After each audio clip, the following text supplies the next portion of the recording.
suicide and the cause of it. And next slide. Thank you. And as I was doing that, as I was thinking about writing or doing my presentation about suicide, I did a little bit of research, and as I was reading a couple on the site online, on a suicide website, I realized that about 90% of the people who have died by suicide were suffering from a mental illness at the time. And the most common mental illness reported was depression. A lot of people are going through depression even now. At this time right now, people are going through depression and all type of illness, and including they turn to alcohol. The alcohol trying to numb it, trying to numb the sadness, the anger, the depression, and everything, and using all type of drugs, and smoking weed, marijuana, and all type of signs of warning. And we're gonna move to the next one.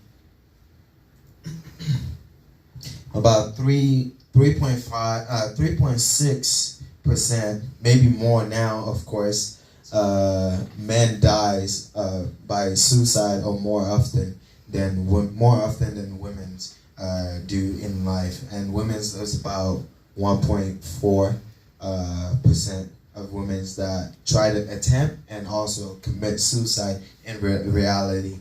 And also, like I said, it's probably more now due to the COVID and all that stuff. A lot of stress, a lot of depression, a lot of sadness, especially because of people dying through this COVID, and a lot of people are losing it, going out of control, and wanting to be with those spouse or family member who died in a household and cannot handle the pain. So the best way to go is to end their life. But I would definitely recommend a suicide number to anyone or whoever, or try to talk to anyone who's going through that situation as well.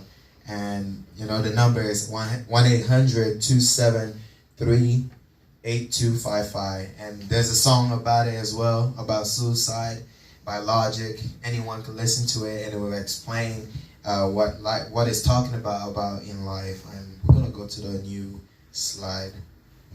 And as I was doing my research again, and in fact, in 2017, facts is about 32% of high school students experiencing ongoing feeling about sadness and depression, and 17, said they are seriously trying to commit suicide, and about 14 made a suicide plan, and about 7% and more actually kills themselves through the process, through the plan of trying to attempt all this suicide, which is really difficult.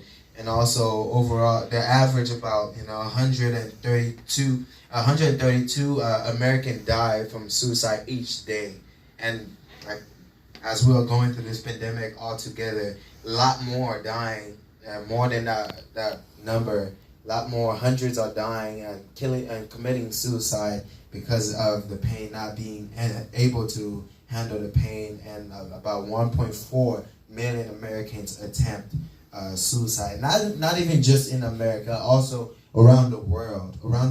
But mainly we want to focus in America mostly. So about 1.4 million commit suicide in America. And we have, on the next one, we will have a percentage on every country and every state in Texas, in every state in America and everything. And that's all that we have there, but I'm just going to name three of them. Colorado, Utah, and Arizona are the top three right now, and New York as well, going through that situation of a high risk of committing suicide. The percentage is just going up crazy, and overdosing in drugs and everything, which is really bad.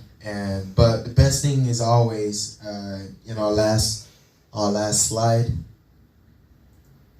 The best thing is always, suicide, to prevent suicide to continue. You want to reach out to someone, less harming by, talking to somebody about it. I truly recommend the suicide number, and create a protective environment around that person, or if you are also going through that situation, promoting the connection to, to reach out to somebody to help you and strengthening you for you to grow and be healthy and not stress so much, or going through depression alone. Because also, maybe I'm telling you this right now, and the best cure of all this to stop this COVID is Jesus. And I just want to let y'all know that Jesus is the answer to all that you are looking for, and through that suicide, that depression, Jesus is the answer to go through.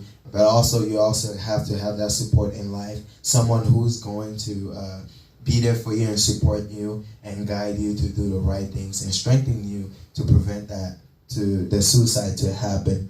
And also, I had an experience as well myself in life of a child I was mentoring in middle school that's trying to commit suicide because he wasn't being heard in class, at home, everywhere he was going. He was trying to pour out, but nobody wanting to hear his voice or wanting to even sit there and give a minute to hear him speak out. And everybody thought he was crazy, but he wasn't. So I took the opportunity to sit there and listen to his story.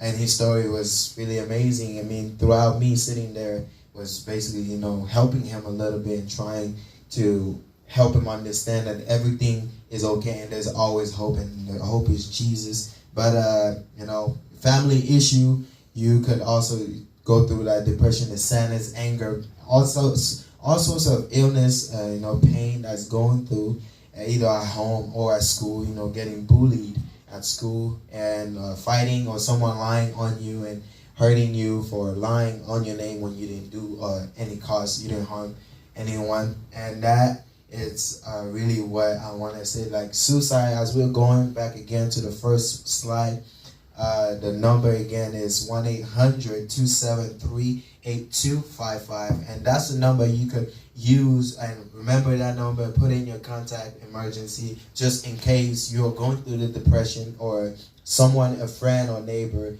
or just a guest, or a random person out there in the world is going through a suicide attempt or trying to plan for suicide. You reach out to that person, anyone that you feel like, oh, I feel like this person is going through something, reach out to that person, because I promise you, that person might open up to you. There's 50% that a person will open to you, but eventually they always end up opening, but not opening in a small step and then end up, or opening fully to you and explaining what's going on in the life. But that's all that I have for my presentation. My name is Bienvenu, and this is my presentation about suicide and the cause effect. Thank you.